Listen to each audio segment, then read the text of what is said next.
you're going through. I don't care what you're going through. I don't believe. Might have to cry sometime, but I don't. He's been too good. I just don't believe.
Excited about yourself, ain't you excited that he didn't bring Carol this far? He didn't bring Brother Fuller this far? Aren't you excited that he didn't bring Ali this far? Brother Chase, aren't you excited that God didn't bring you this far?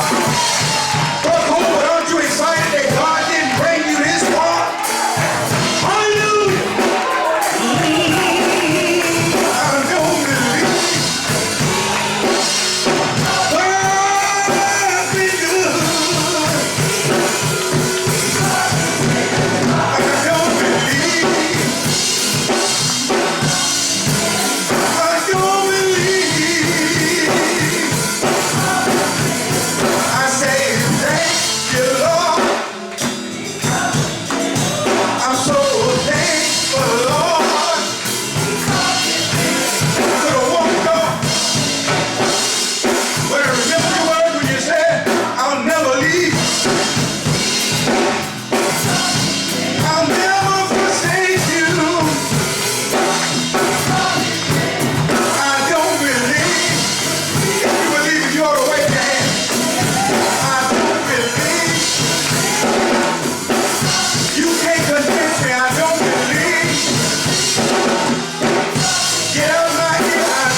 Hey!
rattling the bell. God said, well, y'all need to be looking for the anointing. Some folk that done been through something, that can tell you without a shadow of a doubt. I don't believe it. Come on, let's get ready for this word. Let's get ready for this word. Glory, hallelujah. Thank you, God. Thank you, God. Glory, hallelujah. Y'all got me all. Hallelujah. Amen.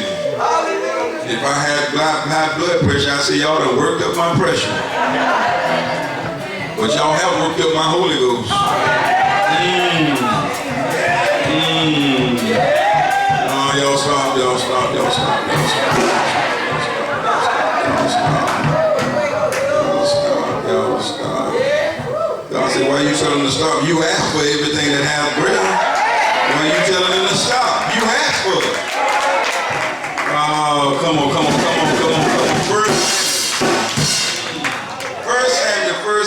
First Samuel, chapter 17. Had another sermon already. Man, I was ready to preach that thing. These fools start shooting up everything again. So I had to go back and pull out an old one for such a time as this. Because it ain't about me. You have to preach to the people where the people are. You can't ignore what's going on in the world just because you got a special sermon that you thought was going to pull it. You got to go and minister to the people where they are. But after we got in church and choir started talking about fighting and stuff, and Carol started talking about, I don't believe he brought me this far. So I'm glad I listened to him. My sermon ain't had nothing to do with none of that. But today's sermon, 1 Samuel 17, 24 through 32, has everything to do with all of that. All right. As soon as the Israelite army saw him, they began to run away in fright. Have you seen this giant? The men were asking. He comes out each day to challenge Israel. Have you heard about the huge reward the king has offered to anyone who kills him? The king will give him one of his daughters for a wife, and his whole family will be exempted from paying taxes. David talked to some of the others standing there to verify the report. What will a man get for killing this Philistine and putting an end to his abuse of Israel? He asked him. Who is this pagan Philistine anyway, that he's allowed to defy the armies of the living God? David received the same reply as before. What you have been hearing is true. That is the reward for killing the giant. But when David's oldest brother, Eliab, heard David talking to the men, he was angry. What are you doing around here anyway? He demanded. What about those few sheep you're supposed to be taking care of? I know about your pride and dishonesty. You just want to deceive the battle. What have I done now? David replied. I was only asking a question. Walked over to some of the others and asked them the same thing and received the same answer. And David's question was reported to King Saul, and the king sent for him. Don't worry about a thing, David told Saul. I'll go fight this Philistine. Tyler David's words, I'll fight him. I'll fight him.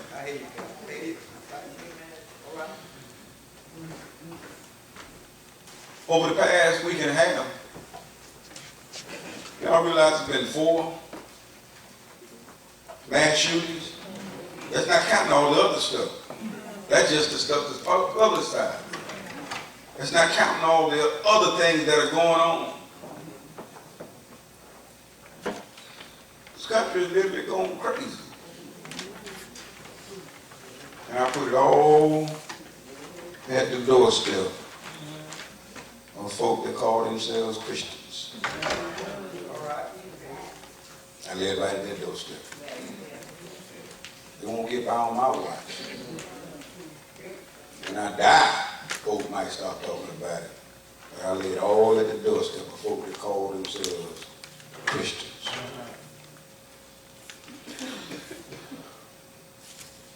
My little darling Red. Raise your hand, Red, so they know who I'm talking about. Back when I started, I've been fighting I feel like, what was her name, the color purple? What was her name? Silly. When Silly said, I done had to fight. That was Silly said that? That was Whoopi said that? Whoopi, what was Whoopi name? Is Whoopi name was Silly? Silly? Whoopi said, I done had to fight all my life. I feel like Silly. I done had to fight all my life. Huh? That was Harper White? What her name? Y'all know her name? Just Harper White. Sophia, I done had to fight. Oh, see, everybody done called it. Oprah done called it, Whoopi done called it, Harper White. We just done had to fight all our life. But my darling Red is one of these more recent fights that I started, and I will start a fight. If somebody needs a fight against them, I start a fight with a bully. And Red went and made these shirts for me. When I started this fight about these white supremacist symbols that they got all sitting around here all proud that folk just, it ain't bothering us. It's bothering me. I don't want to look at it. Red, when he made these shirts for me, she heard me talking. And she said, and on the shirt, it said, I'm not plantation compliant. She made a bunch of them. She made sure I'm not plantation compliant.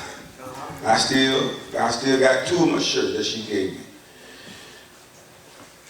And when I say that word plantation compliance, we got to understand that there was some people in the name of Christ, but not the spirit of Christ, that chose to represent Christ for a personal agenda to lift self up. And they taught some things. There was literally a Bible called the Slave Bible. And all they had in there is scriptures that promoted. And they had a whole Bible. But scripture that's, slaves obey your masters. And all that kind of stuff that promoted being a good slave. And we got a whole bunch of churches today, I think all they do is to read the Slave Bible. Slaves obey your master. Jump, shout, speak in tongues, pray, jump, shout, speak in tongues, pray, but be compliant. Don't raise no fuss. Just be compliant. And that term, it'll naturally offend some, but nevertheless it brings attention to a critical matter, which hinders real progress. And for many of our communities, we're so dependent because the church is where God, and it's not just our communities, but all throughout history, the church, God has placed prophets in communities to lead communities. But unfortunately, our communities are so negatively impacted by plantation theology. And preachers continuing to preach salvation, no mention of liberation.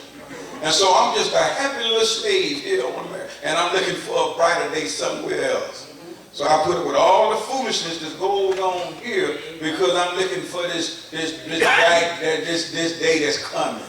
That ain't gospel. Gospel talks about living your heaven right here on earth. And so a salvation without liberation is mess. A salvation without liberation is junk. And it's not of Christ. Christ, at whom the Son sets free, is free indeed. Paul said, I'm sending Philemon back, and he said, I'm sending Onesimus back to you and Philemon. He said, and when I send him back, once you treated him as a slave, but when I send him back, you treat him as a brother. You looked at him before as useless, but when he comes back, you look at him as useful. God didn't have any. God hadn't cursed certain people to always be at the bottom. And when people push that, they push it for a selfish agenda. But unfortunately, when that's all you've known, that's been passed down, and all you've known is a jacked up theology that was meant for somebody else's good, And then you perpetuate it by continuing to teach it to your children. Continue to teach it, and then that's why when you look at this community right here. And so I don't even know what they're talking about. They talk about people own all these stores, Willie own the market, folk own all these stores, thriving businesses. Everything was great, everything wasn't perfect. But people were thriving, people doing good. Brother Chase's dad, brother down the funeral. I mean, things were good. Yes. Now you can't even count on one hand the number of black businesses that's in this community. So from the 60s when it was thriving, the 50s when it was thriving, and now you're going backwards, that means you lost something. And the one thing that causes people to perish is a lack of knowledge. The one thing that you trust the most is your faith. But when your faith is flawed, and people have poisoned your faith and poisoned what you're eating on Sunday, poisoned what you're eating in Bible study, it will destroy generations. And all you think is all about the shout. It's all about the tongue. It's all about the hat. It's all about no power to do anything. Communities falling apart around you. But your shout was good. I tell you something. We're going to get in the sermon. We're already in the sermon. But sometimes I look at, I don't really even do the whole church thing. They aggravate me. And sometimes I happen to be somewhere, I see these little church guys. And they in church, they tough. They tough in the spirit. Slaying spirits, they tough. Big bad boys in the church. I look right in their eyes and see a weak cow. They tough behind the stained glass. They won't go out in the streets and make them kind of moves. All that big bad bold talking and walking behind these stained glass windows. You prophet of the year. You big bad. But you get out there in the streets, you walk up to King's Market and you all bend down and scared. Because you got some soldiers like that. They're a soldier in the church. But they ain't a soldier on the real battlefield. They're a soldier behind the stained glass. Oh, they tough as nails behind the stained glass. Oh, but the real want to show up. The real want to show up when you get them outside of this stained glass and Pookie go up to them. Hey, what's going on, man? They start shaking then. They start shaking then, man. They get out there and folks start getting a little loud. They get nervous and locking windows and, oh, Mr. Tough Guy. You all tough in the church. You all tough in the church. You got the women thinking, you tough. You tough. Tell the story, bro. All right. Bunch of soldiers. Talk to them, bro. Verse 24 and 25 is what Scripture said. As soon as the Israelite army saw him. Yes, sir. Who was him? Who was him? Goliath. That's right. That's right, bro. Goliath was their enemy. Soon as the army, it's these tough guys I'm talking about. They big bad preachers. They talk like bad. They tag. They bad boy in church. They got deep voices. They tough in church. But outside of church, story changes. And said as soon as these tough guys saw Goliath, that's the enemy. It said they ran away in fright. They ran back inside the stained glass windows. Got in here and talk all this noise. They go and preach revival. They tough guys. Got church folk trusting in them. Tough guys. No heart. And it said they ran in as soon as they saw Goliath. These are armies. These are soldiers. These are the ones that always claim that I stand for God. And as soon as Goliath comes in their community, they won't face Goliath. Goliath ravishing their communities.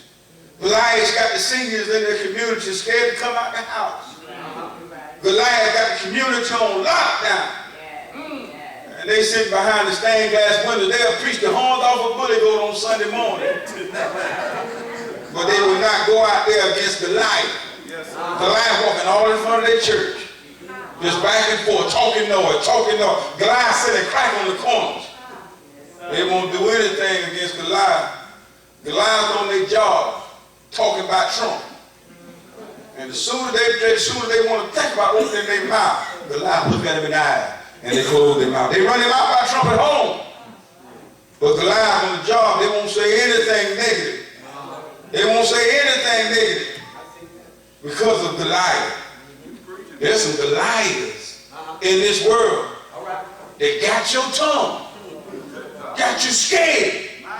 You this mighty warrior in the church. Oh, but outside the stained glass window, Goliath got you scared. You talking about how God will provide. But God can't even trust you when Goliath is running back and forth. And they say, have you seen this giant? The man was asking, he comes out each day to challenge Israel. Have you heard about the huge reward the king has offered to anyone who kills it?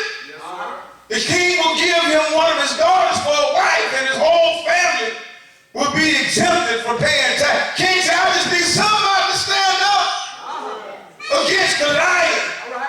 He said, I give you my daughters. You won't have to pay taxes. I'll hook you up if you'll fight this giant. And all of these warriors, the king shouldn't be scared himself, but he was.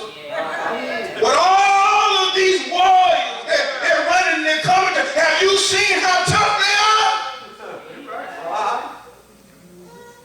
They need to make a movie about preachers in St. Augustine called The Real Preachers of St. Augustine. Somebody was in one of their little private meetings, came back and told me, they said that no, Rawls, he too crazy. He's stirring up all this, but that's too dangerous. These y'all leaders is talking like this. When y'all warriors scared to go out and fight. But they sit over in their little corners and talk about the racism and the white supremacy and all the different kind of stuff that's going on. You're just scared. Right now it might be this issue, but there's not been an issue where you come out from the stained glass window, whether we were dealing with voter suppression, whether we were dealing with redistricting, whether we were dealing with infrastructure in West Augustine, whether we were dealing with the city of St. Augustine and its hiring practices. Y'all still been hiding behind the stained glass window. Someone look at Goliath, he's so big. Yeah, every issue you've been sitting and you've been hiding, but when it comes to singing and dancing, when it comes to you just this boy. Grab a microphone and show out. When it comes time to put on a show and entertain. But when it comes time to fight, you running back afraid from Goliath. Come I have you seen the king will offer a reward. The king will give his own daughter for anybody that are fighting. There's nothing worse than a scary army. Can you imagine that? I mean, these are the ones that we looking to protect us. And now a scary army? There's nothing worse in the world than a scary army. This army is the epitome of an oxymoron. Soldiers are thought of as fearless in the face of opposition. That's what I think about when I think of most soldiers, not all of them, because it's a good landing ground for white supremacists too. But most of them, they're fearless in the face of opposition. But these soldiers are afraid. Wonder if we got any soldiers in St. Paul that's afraid of anything outside the stained glass windows. Wonder if we got any soldiers in St. Paul that's really afraid of what's out there. They good in here. They good Christians in here. Yeah, but out there, they're good Christians in the big house. But out there, ain't it bold out there. Ain't nothing worse than a scary army. As soon as the Israelite army saw this giant, they began to run away. This weak behavior emboldened and empowered the giant. Because verse 25 said he did it every day. Every day he's in their face. Every day he's in their face just flaunting the foolishness and they ain't doing nothing about it. Every day he's in the face of the soldiers of God, the army of God, and flaunting his muscle and flaunting his strength, and they're doing nothing about it.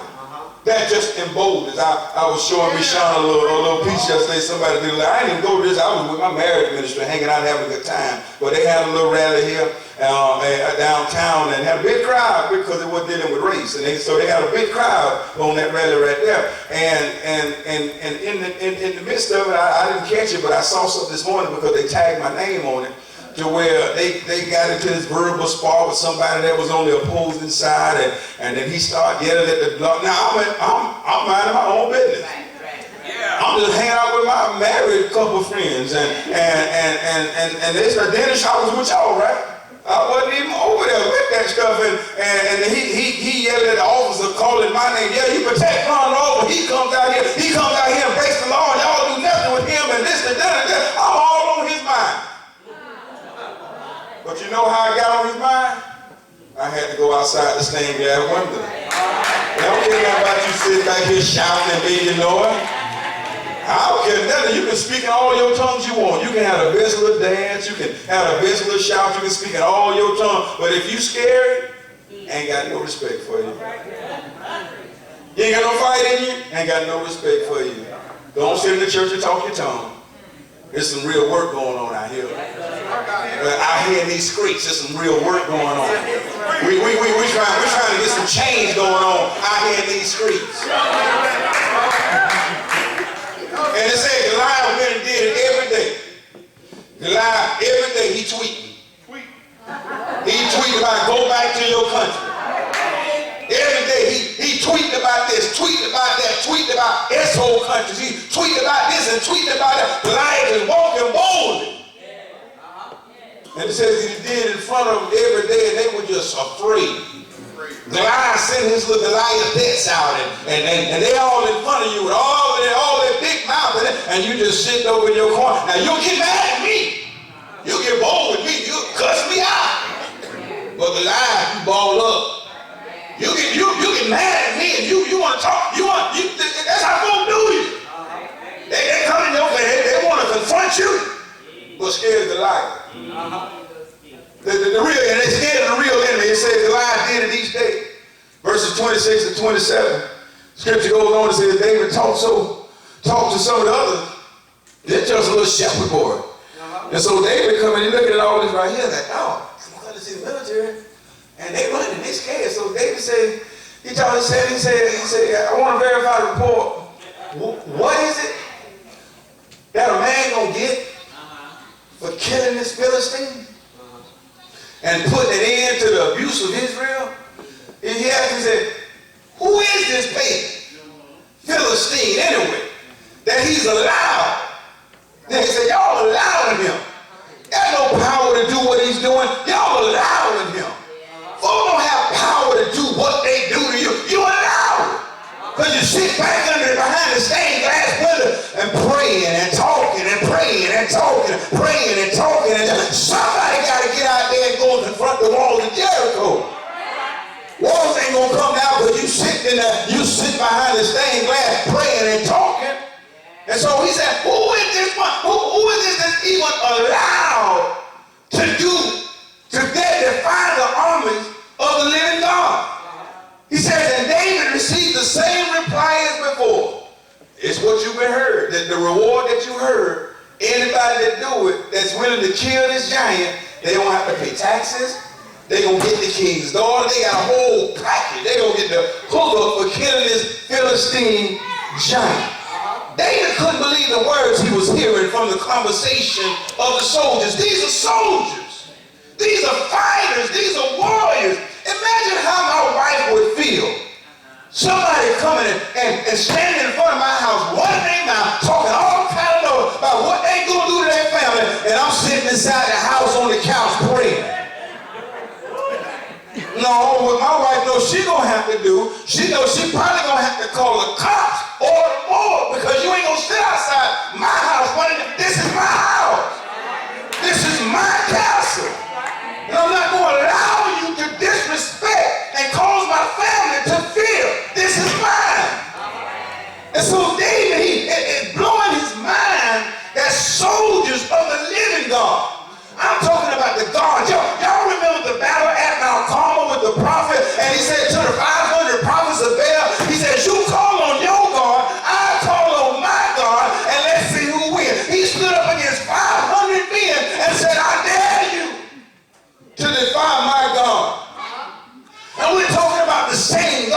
And so it blows David's mind that he couldn't believe what he was hearing the soldiers saying. He had to be sure of what he thought he heard. I guess every soldier is not really a fighter. I guess that's what it boils down to. I'm not going to get Ron to verify. But if we was in private, I know he's a Marine. But I guarantee you that even as bad as we think Marines are, Ron probably ran across some in his day that really didn't have any heart.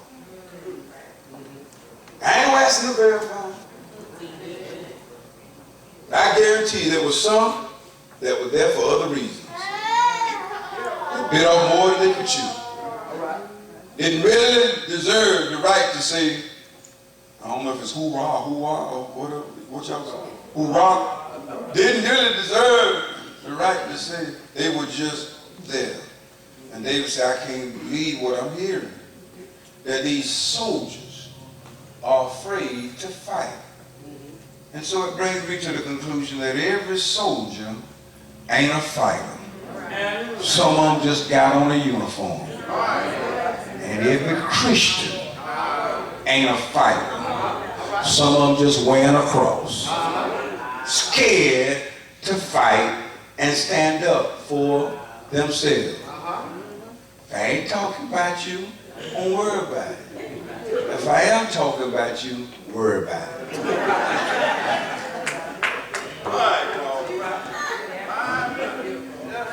As you might guess, his older brother. His older brother. His older brother, who was among the soldiers, got showed his colors, and he showed his colors in verse 28. It's always none of them that's supposed to be.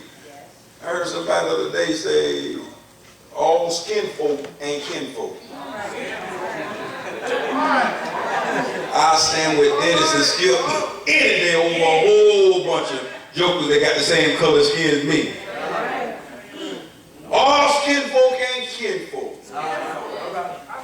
It says right here that his older brother in verse 28, he told him, he said, go on back and take care of your sheep. Tried to belittle him. I remember this is going to be a good one on Facebook when this term will get published. I remember a couple of ML King holidays, but y'all know I don't care. Did y'all know? I mean, what they can't beat me. I mean, so what they gonna do? And so I remember a couple of ML King holidays ago. We were in the midst of this recent fight with the whole Confederate monuments, white supremacy symbol. And this preacher get up there. They invite him over to the MLK event that they have over there. They invited, but Ryan never did nothing. He can't go back. They never did no kind of fighting out there. They invited him to go preach. And he just sat there again. I'm minding my own business. Matter of fact, I'm in Gainesville. I ain't mad. Somebody gonna send me an inbox. I'm getting all these inboxes about what this preacher just said and put my name in his mouth. He ain't really put the name in that bowl, but he put what I'm doing in there. I don't know why they talk about these Confederates. All we got to do is love. Man, I want to say something that y'all would probably quit the church if I say that. Don't say it, bro. So I went at it. You get in the fight, we gonna fight. Because all skinfolk ain't kinfolk. All right. You got in this right here, you ain't had nothing to do with this right here. You ain't said that, I ain't bothered, but as soon as you open your mouth, and so I went at him, and then his son gonna respond. Boy, don't get your young self hurt out here.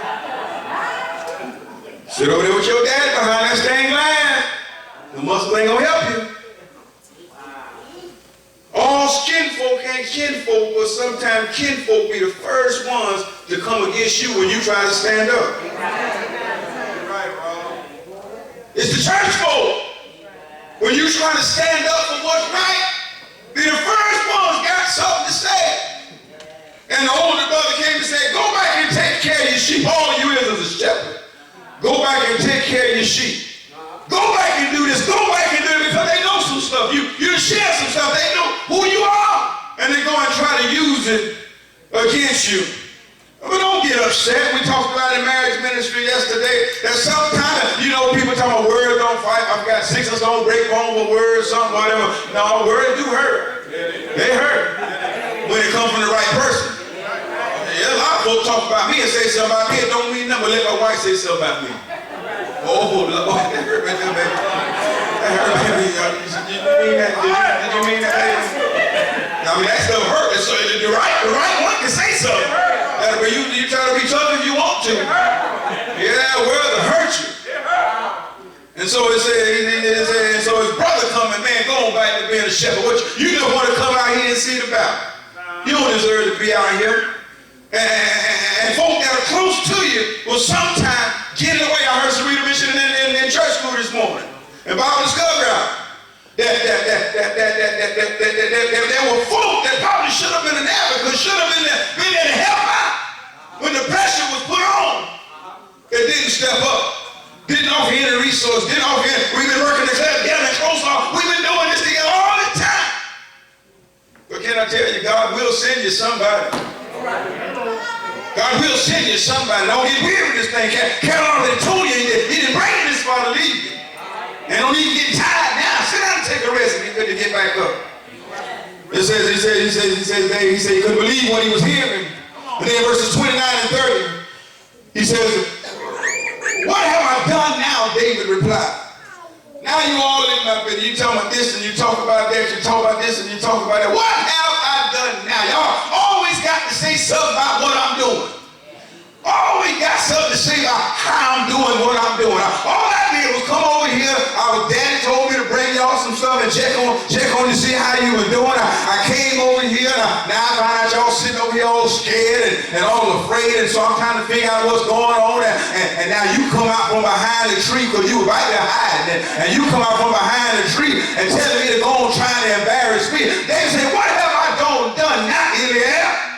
I'm trying to help the situation, but you embarrassed and you taking out your embarrassment on me. Can I tell you there's some scary folk and some weak folk and some Jebusite folk that they come at you because they're afraid.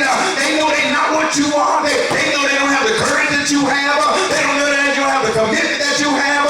You come to church and you work hard and you try to make a difference and they make it hard on you because they ain't did nothing. Just sitting around taking up space. Can I tell you there's some folk that you look at every Sunday. Always got something to say about what you doing. So they say, what I did now, man?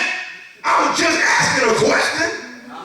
And then he said that he walked over to some of the others and he asked them the same thing and received the same answer. David asked the question, man, what I did now? Apparently his older brother had more established, and he was more established, had been drinking the little haterade for a while. Little jealous. Folk get jealous when you start making some moves.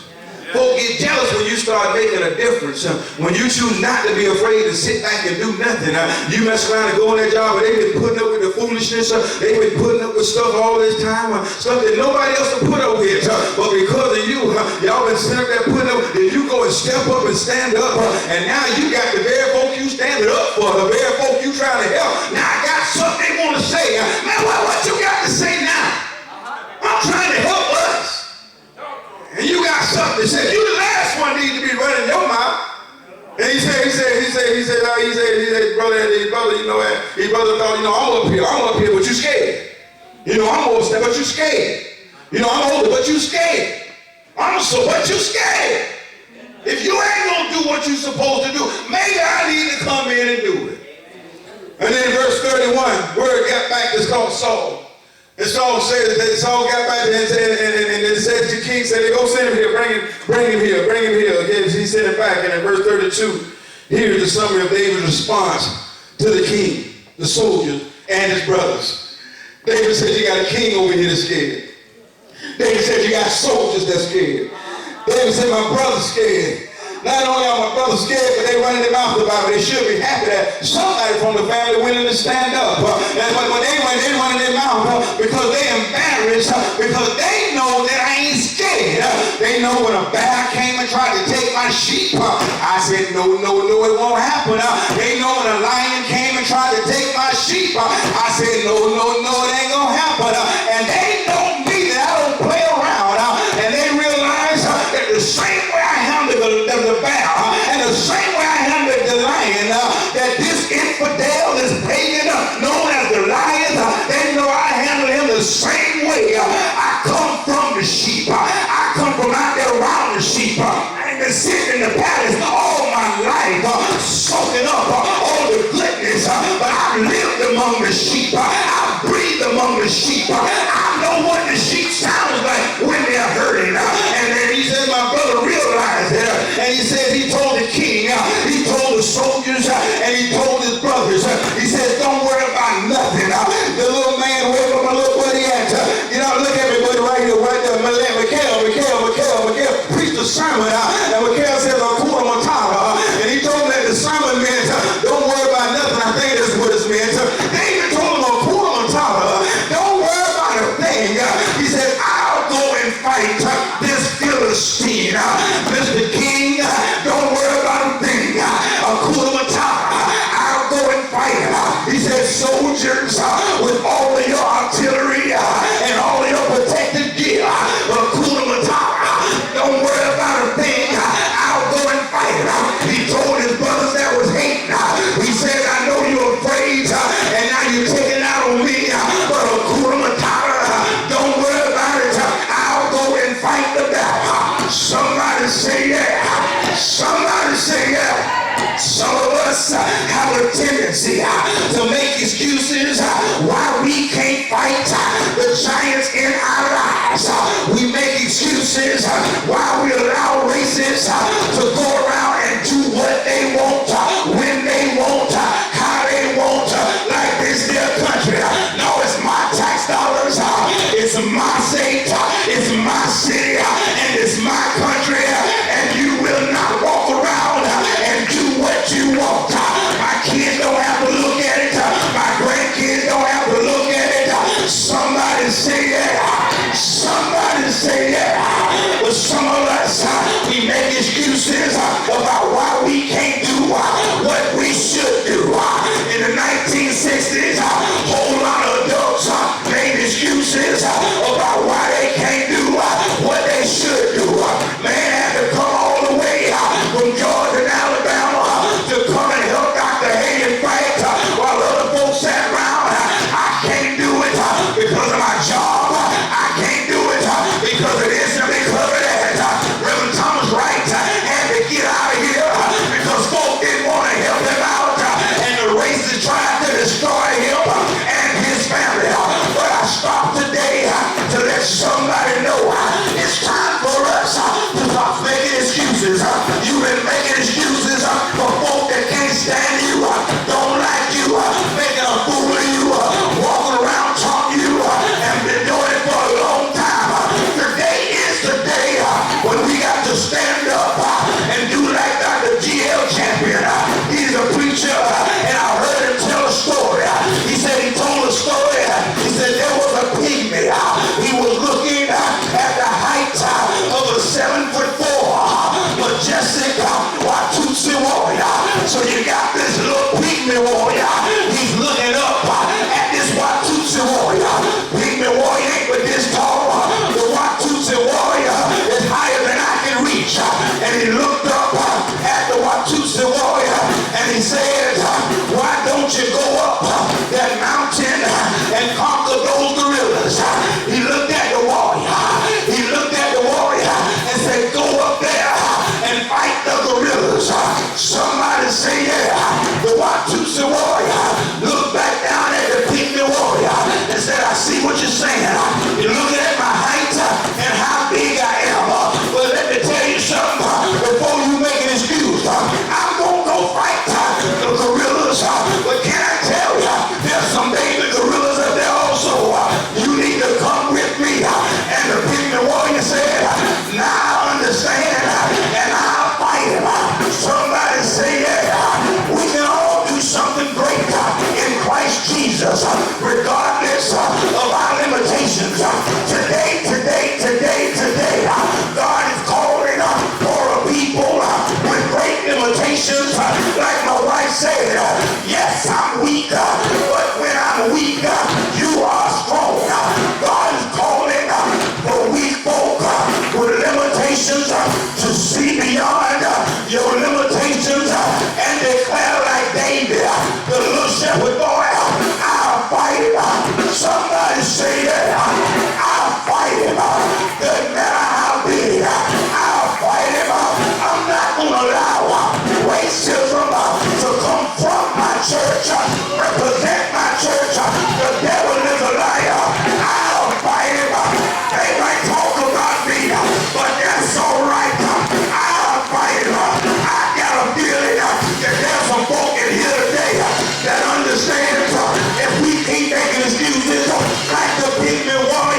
Are you ready to fight for your ancestors?